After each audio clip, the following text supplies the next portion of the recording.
আসসালামু আলাইকুম viewers, MRM Raisa TV নতুন ভিডিওতে আপনাদের সকলকে স্বাগতম।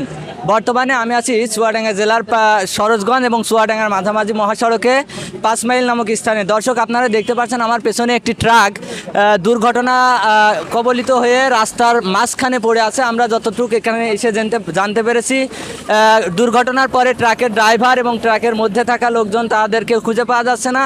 ট্রাকের হেল্পারের কাছ থেকে আমরা জানলাম যে ট্রাকটি কুষ্টিয়া থেকে আন্দুলবাড়িয়ার উদ্দেশ্যে যাচ্ছিল, ট্রাকে ফার্নিচার ছিল। আমরা এখন পর্যন্ত যেটুকু জানতে পেরেছি কোনো মানুষের হতাহতের ঘটনা ঘটেনি। তবে আপনাদেরকে আমরা বলতে চাই যে আপনারা যারা রাস্তাঘাটে চলাফেরা করেন, আপনারা অবশ্যই সতর্কতার সাথে চলাফেরা করবেন। মনে রাখবেন, সময়ের থেকে জীবনের মূল্য অনেক বেশি। একটু সময় বাঁচাতে গিয়ে আপনারা আপনাদের জীবনকে ঝুঁকির মধ্যে ফেলবেন না।